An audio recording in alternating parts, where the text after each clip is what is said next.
저희 교회는 고린도전서를 매주일마다 설교하고 있습니다. 고린도전서를 사도 바울이 고린도 교회에 보낸 편지로만 해석하면 안 되고, 오늘 사도 바울이 고린도 교회에 보낸 편지처럼 이와 같이 오늘 우리에게 하는 말씀이다, 하나님이 우리에게 주시는 말씀이다 라고 받으면 영적으로 좀 더 큰 유익이 아마 있을 것 같습니다. 자, 21절 다 같이 읽겠습니다. 시작. 그런즉 누구든지 사람을 자랑하지 말라. 만물이 다 너희 것임이라. 아멘. 그런즉 누구든지 사람을 자랑하지 말라. 사도 바울이 오늘 고린도 교회 성도들에게 이와 같이 이야기를 합니다. 사람 자랑하지 마라. 도대체 왜 고린도 교회에 사람을 자랑하지 말라고 사도 바울이 얘기했을까? 당시 고린도 교회는 영적인 지도자를 중심으로 파가 나뉘어져서 싸우고 있었어요. 아볼로파, 게바파, 바울파, 그리고 네 파도 내 파도 아니면 그리스도파,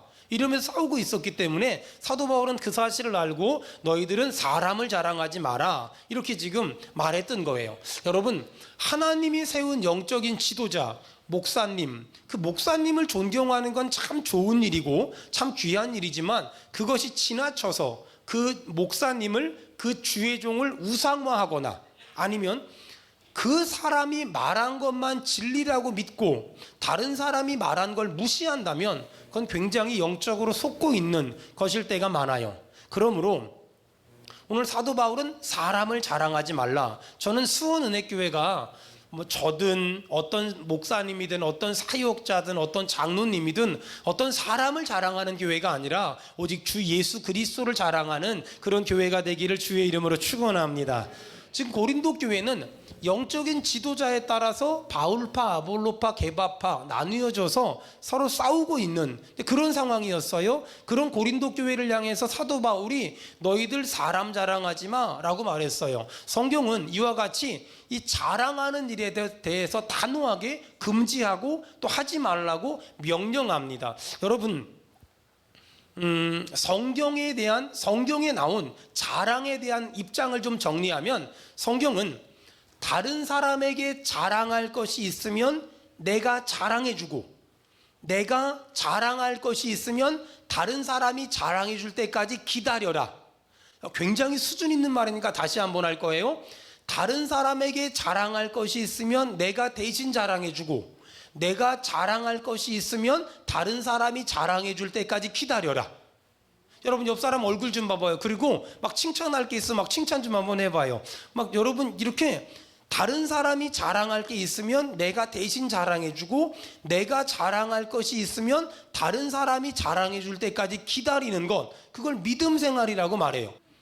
여러분, 성경은 아주 단호하게 말합니다. 자랑하지 마라. 반대로 성경은 칭찬해라 라고 말해요.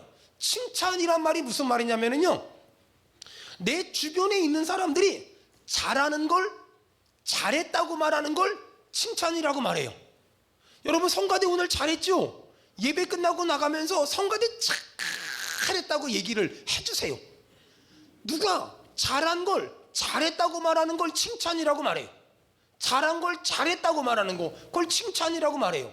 여러분, 하나님이 하신 일을 잘하셨습니다, 그걸 찬양이라고 말해요. 다시요, 정리할게요. 내 주변에 있는 어떤 사람이 잘한 걸, 잘했다고 말하는 걸 뭐라고요?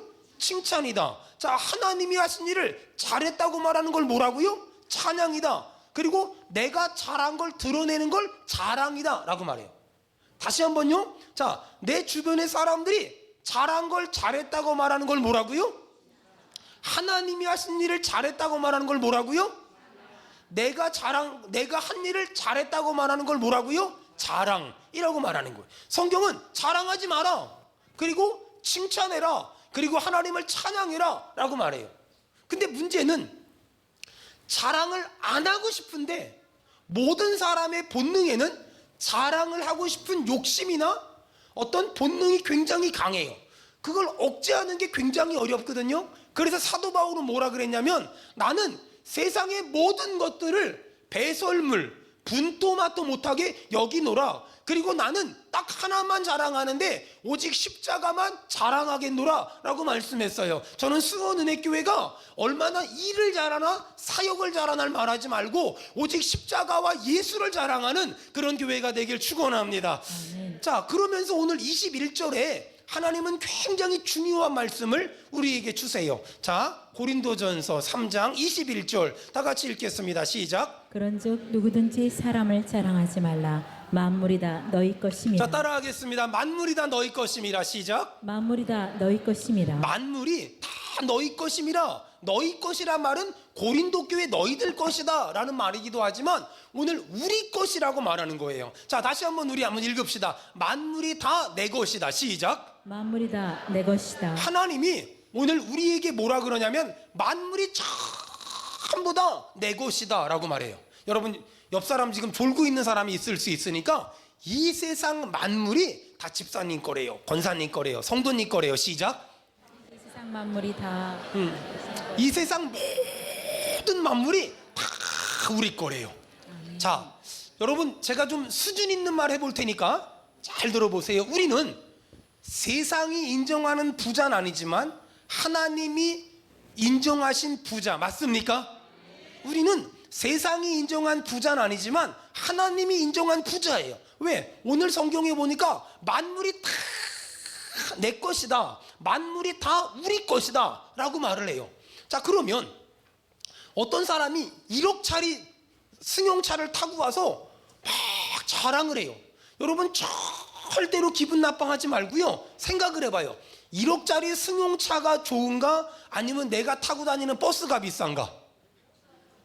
내가 타고 다니는 버스가 훨씬 비싼 게, 그건 버스도 비싸지만 거긴 기사님도 딸려 계시고 정비도 알아서 해주시고 기름도 알아서 넣고 내가 타잖아요. 거기다가 승용차는 한 대밖에 없는데 버스는 10분마다 와요. 거기다가 혼자 타고 가면, 너무 큰 차를 혼자 타고 가면 미안하니까 가다가 몇 명 태워. 지금 웃는 이유는 허탈해서 웃습니까? 은혜가 돼서 웃습니까? 여러분, 만물이 전부 다 우리 것이라고 하나님 오늘 말씀하셨잖아요. 잘 들어보세요. 우리는 구원도 성경에 예수 믿으면 구원받는다는 말씀을 믿기 때문에 받고, 또 순종하면 복을 주신다는 말씀을 믿음으로 복을 받잖아요. 근데 오늘 성경에 이거는 우리가 상상할 수 없는 복을 말씀하시는 거예요. 만물이 전부 다 하나님이 오늘 말씀하시잖아요. 만물이 전부 다 우리 것입니다. 아멘. 만물이 전부 다 너희 것이다. 오늘 이 말씀을 믿으면 어떻게 되냐면요, 가끔 세상에 잘나고 똑똑하고 많이 배우고 힘있고 권력 있는 사람들을 만날 때가 있어요. 여러분, 그 사람들 보면 부럽습니까? 아니면 그냥 사람이구나 그 정도입니까? 저는 그런 사람들을 좀 많이 만나는 편이거든요. 근데요, 전혀 부럽지도 않고 전혀 친해지고 싶지도 않고 내가 너랑 친해져야 될 특별한 이유가 없다고 생각해요. 왜냐면 그 사람들이 아무리 부자다, 배웠다, 능력 있다, 힘 있다고 말해도 저는 말이에요, 저는 만물이 전부 내 것이라는 하나님의 말씀을 믿습니다. 아멘. 보세요, 힘 있고 능력 있고 돈 있고 권력 있고 부자인 사람들 있잖아요. 그 사람들이 부럽잖아요. 그러면 부러움이 점점 심해지면 미움과 증오심으로 다가오거든요. 그런데 저는 개인적으로 그 사람들이 별로 부럽지가 않아요. 왜냐하면 그 사람들이 아무리 많이 가지고 있다고 해도 하나님이 우리에게 만물이 다 내 것이라고 말하잖아요. 여러분, 그 사람들은 세상이 인정하는 부자, 우리는 하나님이 인정하는 더 큰 부자. 그렇기 때문에 별로 부럽거나 별로 친해져야 되겠다는 사명감이 없어요. 봐봐요, 만물이 다 내 것이라는 믿음이 저한테 있으니까 저는요, 세상에 부귀영화를 가진 사람보다 예수님이 저한테 뭐라 그랬냐면 너는 내 친구야 라고 말했고요, 또 하나님은 우리한테 아버지로 불러도 괜찮다고 말하고요, 우리는 그분의 자녀이기 때문에요, 세상에 부귀영화를 가진 사람보다 우리가 더 큰 부자고요, 우리가 더 큰 힘이 있는 줄로 믿습니다. 아멘. 여러분 이런 거예요. 내가 만물이 다 내 거래요. 만물이 다 내 거니까 누가 좀 실수해도 괜찮아. 누가 좀 잘못해도 괜찮아. 누가 좀 넘어져도 괜찮아. 누가 좀 쓰러져도 괜찮아. 남편이 사업을 엎어먹어도 괜찮아. 만물이 우리 거래. 이 썰렁한 분위기 무엇인지 모르겠지만 애가 좀 이렇게 좀 잘못해 괜찮아. 옆 사람 얼굴 보고 괜찮아. 다 잘 될 거예요. 시작. 괜찮아. 다 잘 될 거예요. 다 괜찮아. 왜냐면 여러분 만물이 내 것이라는 믿음이 있는 사람은 사람이 넉넉함이 있고요, 평안함이 있고요, 여유가 있다니까는요. 오늘 이 믿음 갖고 돌아가기를 주의 이름으로 축원합니다. 그런데 오늘 하나님은 여기서 조금 더 논리를 전개해 나가세요. 23절 다 같이 읽겠습니다. 시작. 너희는 그리스도의 것이요 그리스도는 하나님의 것이니라. 자, 거기 보니까 21절에는 만물이 다 누구 것이래요. 우리 거다, 내 거다. 근데 21절엔 만물이 다 우리 거라고 말하면서 23절엔 너희는 그리스도의 것이요 그리스도는 하나님의 것이라 라고 말하세요. 자, 저 보세요. 제가 논리를 정리할게요. 자, 이 성경책은 누구 거예요? 내 거예요, 내 거. 근데 내 거예요. 나는 누구의 것이에요? 하나님의. 고로 이 성경책은 누구 거예요? 이야, 저는 이 말씀을 묵상하면서 제가 이렇게 얘기를 했어요. 하나님은 정말 머리가 좋으시다. 하나님은 보통 머리가 좋으신 분이 아니다. 우리한테 기분 좋게 해주잖아요. 야, 만물이 전부 다 네 거야. 기분 좋잖아요. 그러면서 그 다음에 너는 내 거야. 고로 만물은 다 내 거야. 여러분 오늘 하나님은 우리한테 뭐라 그러냐면 야야, 이 세상의 모든 것들은 네 거야. 야, 여기까지는 굉장히 은혜가 되잖아요. 그러고 나서 너는 하나님의 것이야, 내 거야 라고 말하잖아요. 여러분 잘 들으세요. 굉장히 어려운 수준 있는 얘기 할 거예요. 모든 그리스도인은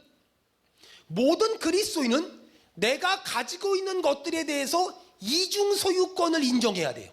이중 소유권, 내 것이며 하나님의 것입니다. 시작. 내 것이며 하나님의 것입니다. 내 것이며 하나님의 것이라는 그 이중 소유권을 인정해야 돼요. 그러니까 내가 가지고 있는 게 많아요. 그거 누구 거예요? 하나님의 것. 그러니까 내가 가지고 있는 게 많다고 교만할 게 없어요. 왜? 내 것이지만 하나님의 것이기 때문에. 그래서 모든 믿음의 사람들은 내가 가지고 있는 모든 것이 하나님의 것임을 인정하며, 자, 잘 들으세요. 내 주머니에 있는 돈을 내 맘대로 써도 될까요? 안 될까요? 내 주머니에 있는 돈은 내 돈인 동시에 누구 거예요? 하나님의 거지요. 그러면 내 돈이라고 내 맘대로 쓰면 안 되고, 내 돈이라도 누구한테 물어봐야 돼요? 하나님께 어떻게 써야 될지 물어보고 써야 돼요. 이걸 좀 더 어려운 말로 뭐라 그러냐면, 하나님은 우리에게 소유권은 주셨지만 사용권은 하나님이 가지고 계세요. 다시요. 하나님은 우리에게 소유권, 만물이 다 너 거야, 소유권은 주셨지만 반대로 하나님은 하나님의 사용권을 가지고 있어요. 하나님은 우리에게 만물이 다 너 거야 라고 말하지만 너는 내 거야 라고 말하면서 네가 가지고 있는 거 너 맘대로 쓰면 안 돼 라고 말하는 거예요. 자, 적용해 보겠습니다. 수원은혜교회는 누구 걸까요? 수원은혜교회는 먼저 단계가 있죠. 수원은혜교회는 먼저 누구의 것이에요? 우리 거죠, 우리 거. 여기 지금 두 사람이 목사님 거라 그랬는데 감사합니다. 저도 좀 그래 봤으면 좋겠어요. 예전에 우리 교회 주일학교 아이가 그러더라고요. 목사님은 정말 좋겠어요. 왜 좋냐고 물어봤더니 자기 엄마가 일주일 내내 돈 벌어가지고 교회 다 헌금하면 목사님은 일주일에 한 번만 일하고서 그거 다 갖지 않냐고. 아, 정말 나도 너처럼 그렇게 천진난만했으면 좋겠다. 자, 어쨌든 간에 여러분, 수원은혜교회는 우리의 것이잖아. 우리의 것. 여러분, 수원은혜교회는 우리 모두의 것이거든요. 하지만 수원은혜교회는 우리가 맘대로 하면 안 돼요. 왜? 사용권은 누구에게 있어요? 하나님께 있어요. 그러므로 수원은혜교회는 내 것인 동시에 하나님의 것임을 믿습니다. 여러분, 이 분명한 논리가 만들어지지 않으면 수원은혜교회에서 어떤 사람이 맘대로, 자기 맘대로 멋대로 교회를 좌지우지할 수 있는 거예요. 자, 보세요. 내 주머니에 있는 돈은 내 돈인 동시에 누구 돈이에요? 하나님의 돈이에요. 그러니까 이런 말 하면 안 돼요. 내 돈 내 맘대로 쓰는데 누가 뭐라고 할 거예요? 내 돈 내 맘대로 쓰는데 누가 뭐라고 할 거야. 이건 굉장히 비기독교적인 거예요. 내 주머니에 있다고 내 돈이 아니라 내 주머니에 있어서 내 돈이기도 하지만 내 주머니에 있는 돈은 하나님의 돈이기도 해요. 여러분, 그래서 우리가 가진 모든 것은 내 맘대로 쓰면 안 되고 하나님의 뜻대로 쓰는 것이 맞는 줄로 믿습니다. 가끔 후배 목사가 교회를 개척을 할 때 이런 말을 해요. 교회를 개척해서 자기 맘대로 소신껏 목회하고 싶대요. 제가 얘기했어요. 야야, 교회는 내게 아니야. 교회는 내가 시작했지만 성도들의 것이며 교회는 결국 하나님의 것이야. 내가 시작했으니까 내 맘대로 목회한다고 말하는 건 그거는 목회자의 마음이 아니라 사업가의 마음인 거야. 여러분 잘 들어보세요. 하나님은 만물이 내 것이다 소유권을 줬어요. 하지만 단 한 번도 사용권을 준 적이 없어요. 보세요. 어떤 사람은 자기 아들, 딸 있잖아요. 자기 화나고 성질나면 막 때려요.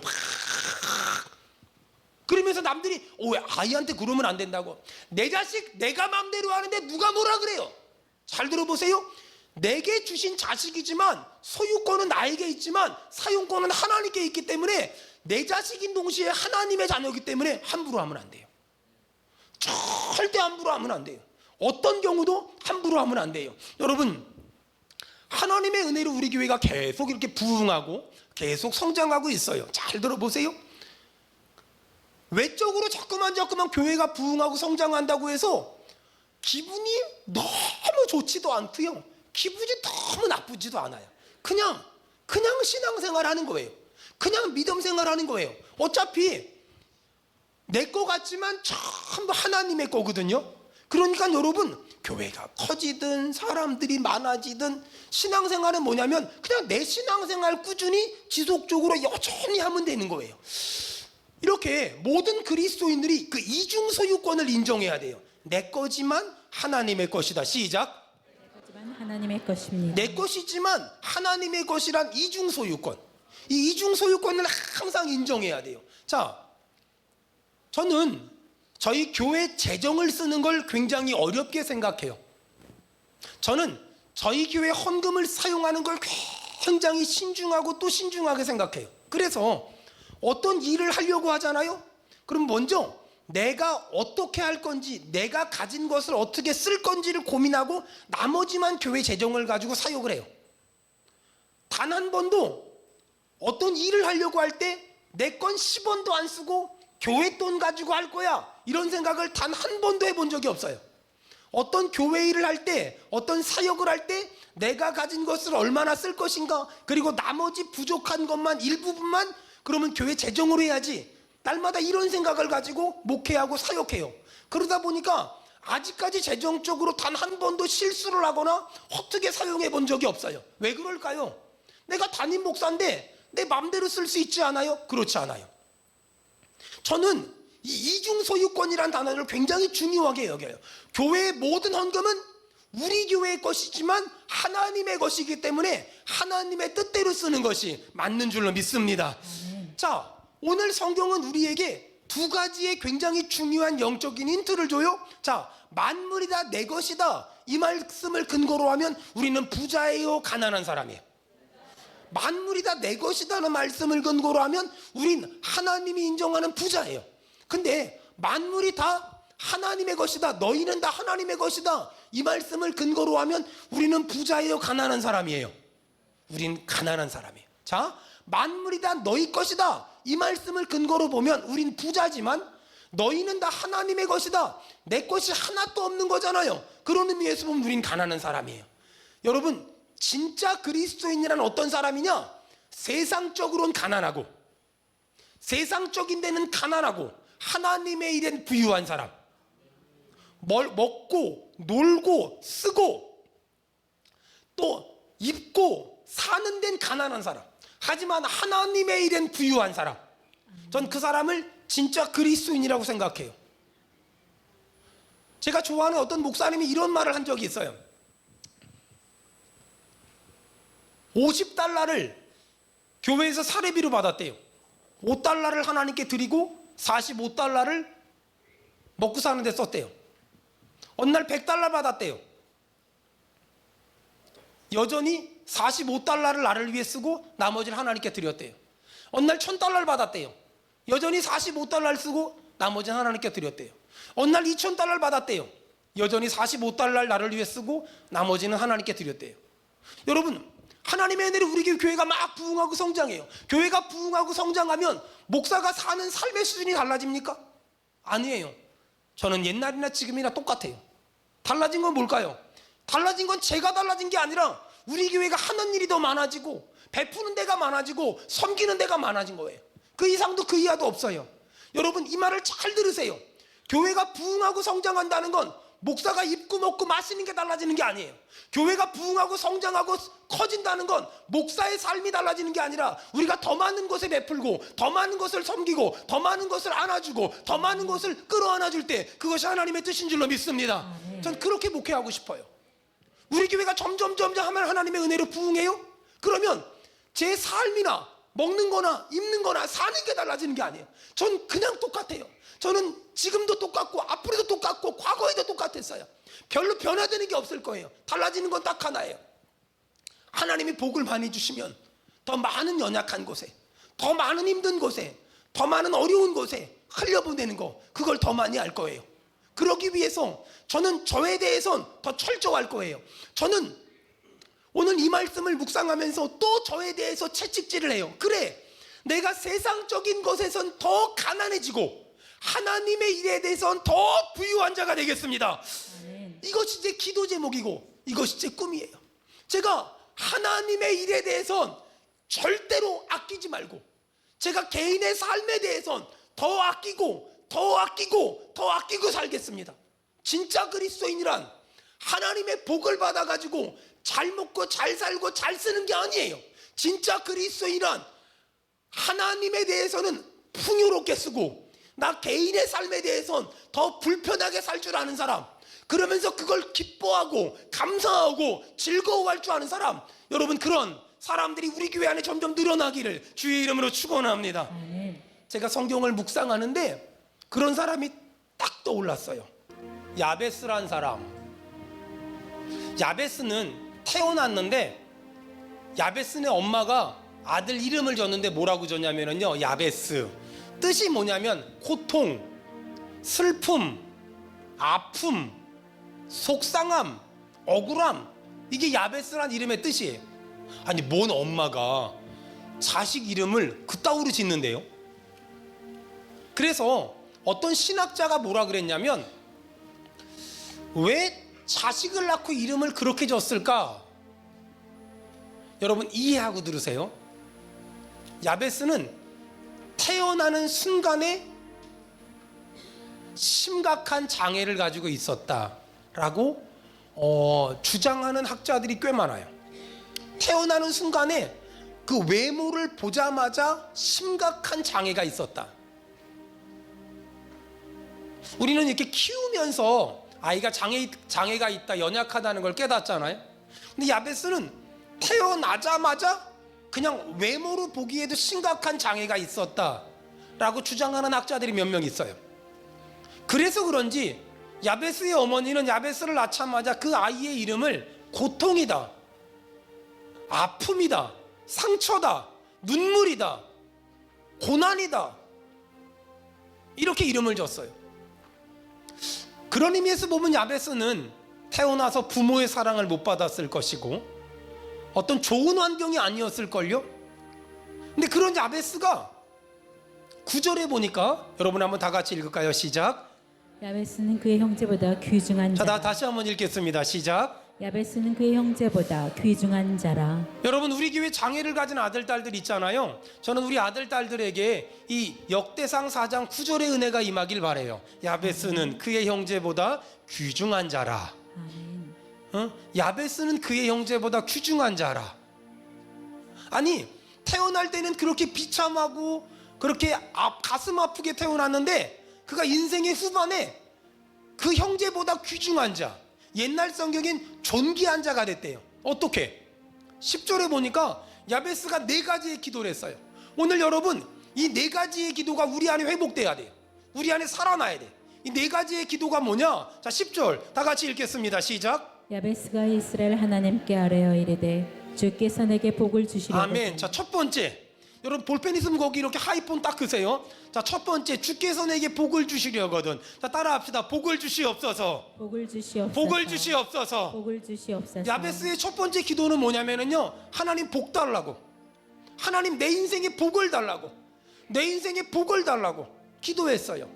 여러분, 축복신앙과 기복신앙이 있는데, 기복신앙은 복 받아서 나 잘 먹고 잘 살려고, 복 받아서 좋은 집 좋은 차에 타려고.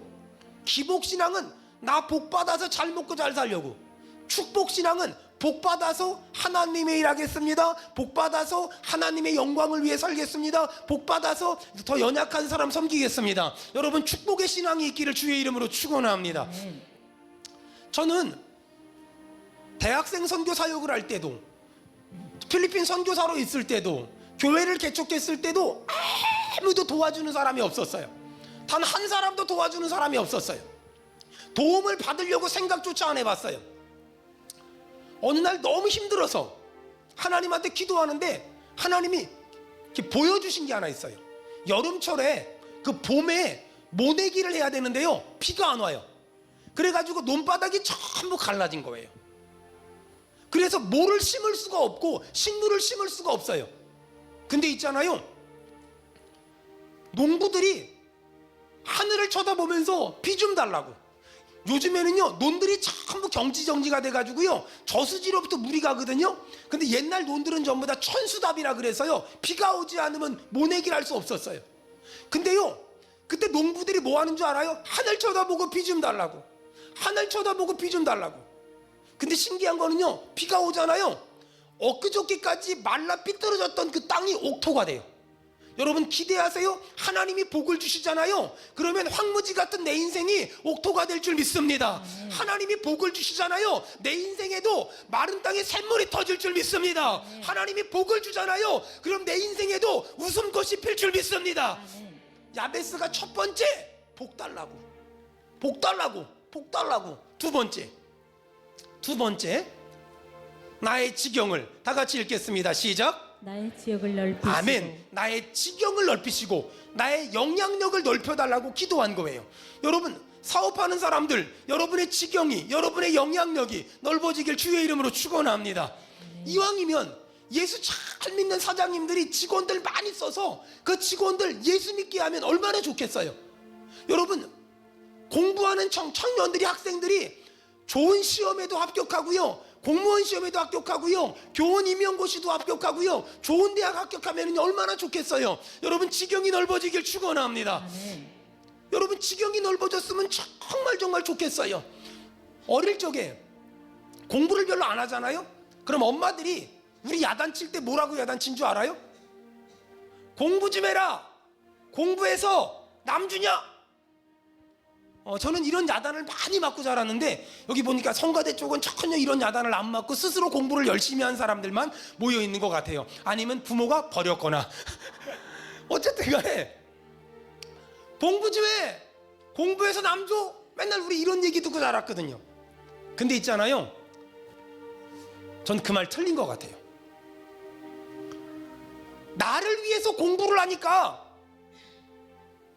똑똑한 사람들이 전부 다 딴짓만 하잖아요. 여러분, 오늘부터 여러분 아들, 딸들 붙잡고 전부 이렇게 가르치세요. 공부해서 남 좀 주려면 공부 좀 해라. 좋은 말 할 때 아멘 하세요. 남 좀 도와주려면 공부 좀 해야 될 거 아니에요. 뭘 알아야 면장을 하지. 누굴 도와주려면, 여러분 적용해볼까? 옆 사람 얼굴 보고 한마디 합시다. 출세해서 남 줍시다. 시작. 돈 벌어서 남 줍시다. 시작. 여러분, 이게 그리스도인 아닐까요? 여러분 한번 깊이 묵상해 보세요. 돈 벌어서 남 주냐? 공부 좀 해라. 그러니까 공부해가지고 나만 잘 먹고 잘 살 생각하잖아요. 편법과 수단 동원해서. 근데 정말 그리스도인은 남 좀 도와주려면 공부 좀 해야지. 남 좀 도와주려면, 아니 돈 벌어서 남 주냐? 아니에요. 남 좀 돈 벌어서 남 좀 주면 얼마나 좋아요. 옆 사람 보고 물어봐요. 얼마 필요하냐고. 조금만 기다리라고. 제가 돈 벌어서 남 좀 주려고. 전 우리 교회 성도들 가운데요, 여러분 정말 믿어지는 사람만 아멘 합시다. 여러분, 공부해서 남 주는 인생 살길 축원합니다. 돈 벌어서 남주는 인생 살길 축원합니다. 아멘. 출세해서 남주는 인생 살길 축원합니다. 아멘. 이게 진짜예요. 자, 만물이 다 네 거야. 부자잖아요. 네가 가진 모든 게 하나님의 거야. 가난한 사람이잖아요. 결론은 세상적인 데는 가난한 사람이 되고 하나님의 일은 부자가 되라는 거야. 아니 저 사람 옷 입고 다니는 거 보면 전혀 부자 아닌 것 같아. 근데 저 사람이 하나님의 일에 돈 쓰는 거 보면 엄청난 부자 같아. 이런 사람들이 우리 교회 안에 많이 나오길 축원합니다. 네. 자, 야베스가 복 달라고 기도했고 지경을 넓혀달라고 기도했지요. 세 번째 뭐라고 기도했어요? 주의 손으로 나를 주의 손으로 나를 도우사. 시작. 주의 손으로 나를 도우사. 하나님 도와달라고. 하나님 나 좀 도와달라고. 여러분, 인간의 열심히 좋은 결과를 만드는 게 아니에요. 하나님이 도와줘야 좋은 결과가 나오는 거예요. 보세요. 사람이 아무리 배를 만들어도요, 하나님이 바람을 안 주면 소용없어요. 사람이 아무리 수력발전소를 만들어도요, 하나님이 물을 안 주면 소용없어요. 사람이 아무리 태양열판을 설치해도요, 하나님이 태양 안 주면 소용없어요. 여러분, 사람의 노력과 하나님의 은혜가 만날 때 기적이 일어나요. 따라합시다. 하나님 도와주시옵소서. 하나님 도와주시옵소서. 마지막으로 나로 환난을 벗어나. 시작. 나로 환난을 벗어나 내게 근심이 없게 하옵소서. 여러분, 먹고 살 힘들고 어려울 때는요, 사람들이 어떻게든 하나님한테 붙어 있어요. 근데 먹고 살만 하잖아요. 그러면 죄를 이기려고 하지 않고 죄를 즐기는 인생을 살 때가 와요. 여러분, 축복합니다. 하나님이 복 주셔도 죄에 빠져 살지 말고 죄를 이기기를 주의 이름으로 축원합니다. 그 결과 하나님이 어떤 은혜를 줬냐? 하나님이, 다 같이 읽겠습니다. 시작. 하나님이 그가 구하는 것을 허락하셨더라. 자, 우리 옆 사람 축복합시다. 하나님이 그가의 옆에 집사님, 권사님 계시면 이름 불러가며 하나님이 집사님이 구하는 걸 허락하실 겁니다. 시작. 하나님이 권사님이 구하시는 것을 또 반대편에 시작. 하나님이 집사님이 구하는 걸 허락하실 겁니다. 또 뒤에 앞에도 시작. 하나님이 집사님이 구하는 걸 허락하실 겁니다. 허락하실 겁니다. 여러분, 하나님이 여러분이 구하는 걸 허락하실 겁니다. 아멘. 하나님이 우리 그 교회가 구하는 걸 허락하실 겁니다. 하나님이 장애를 가진 아들, 딸들을 위해 구하는 걸 허락하실 줄로 믿습니다.